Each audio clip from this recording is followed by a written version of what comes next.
केरल विधानसभा चुनाव को लेकर राजनीतिक माहौल लगातार गर्माता जा रहा है। पल्लकगढ़ में आयोजित एक जनसभा के दौरान प्रधानमंत्री नरेंद्र मोदी ने राज्य की आर्थिक स्थिति और विकास को लेकर राज्य सरकार पर तीखा हमला बोला।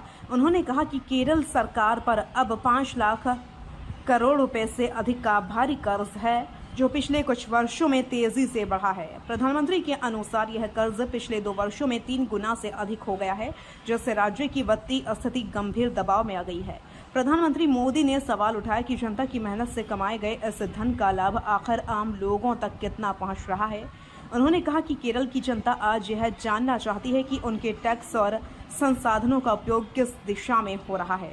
उन्होंने यह भी दावा किया कि यदि एनडीए सरकार सत्ता में आती है तो इस धन का उपयोग सीधे जनता के हित और विकास कार्यों में किया जाएगा। अपने संबोधन में उन्होंने यह भी आरोप लगाया कि पिछले 10 वर्षों में राज्य में कोई बड़ा नया औद्योगिक प्रोजेक्ट शुरू नहीं किया गया है, जिससे रोजगार के अवसरों की कमी बनी हुई है। प्रधानमंत्री ने कहा कि युवाओं के लिए रोजगार सृजन और औद्योगिक विकास सरकार की प्राथमिकता होनी चाहिए, लेकिन वर्तमान में इस दिशा में अपेक्षित प्रगति नहीं हुई है। सभा में उन्होंने विकास, रोजगार और वित्तीय अनुशासन को चुनावी मुद्दे के रूप में उठाते हुए जनता से बदलाव का आह्वान किया।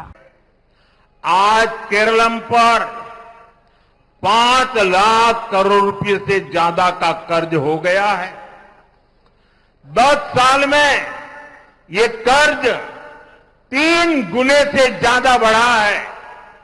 ऐसे में केरलम के लोग सवाल पूछ रहे हैं, केरलम के हिस्से का, जनता की मेहनत का ये पैसा कहां जा रहा है? जवाब एक ही है, एलडीएफ वालों की जेबों में। जब यहां एनडीए सरकार आएगी तो भ्रष्टाचारियों से ये पैसा वसूला जाएगा और केरलम की जनता के विकास में लगाया जाएगा। സുഹൃത്തുക്കളെ, ഇന്ന് കേരളം 5 ലക്ഷം കോടി രൂപയിലധികം കടം കയറിയ അവസ്ഥയിലാണ്. കഴിഞ്ഞ 10 വർഷം കൊണ്ട് കടം 3 ഇരട്ടിയിലധികമായി. ഇപ്പോൾ കേരളത്തിലെ ജനങ്ങൾ ചോദ്യം ചോദിക്കുകയാണ്, കേരളത്തിന് അവകാശപ്പെട്ട പണം, കേരളത്തിലെ ജനങ്ങളുടെ അധ്വാനത്തിന്റെ വിലയായ പൈസ എവിടെ പോയി എന്ന്. ഇതിനൊരൊറ്റ ഉത്തരമേ ഉള്ളൂ, എൽഡിഎഫുകാരുടെ കീശയിൽ പോയി. ഇവിടെ എൻഡിഎ സർക്കാർ വന്നാൽ അഴിമതിക്കാരുടെ കയ്യിൽ നിന്നും അവർ മോഷ്ടിച്ച പൈസ തിരിച്ചുപിടിക്കും. എന്നിട്ട് ആ പൈസ കേരളത്തിലെ ജനങ്ങളുടെ വികസനത്തിനായി ചെലവഴിക്കും.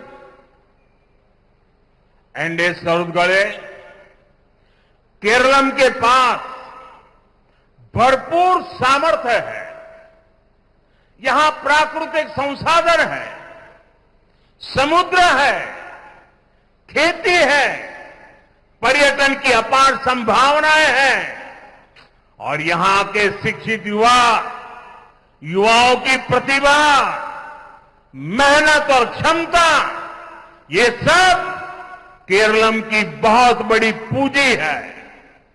फिर भी केरलम आज पलायन की विभीषिका से जूझ रहा है।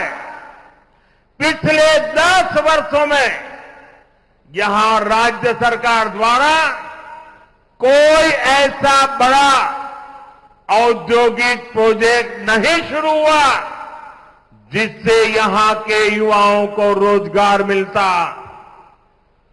സുഹൃത്തുക്കളെ, കേരളത്തിന്റെ കൈവശം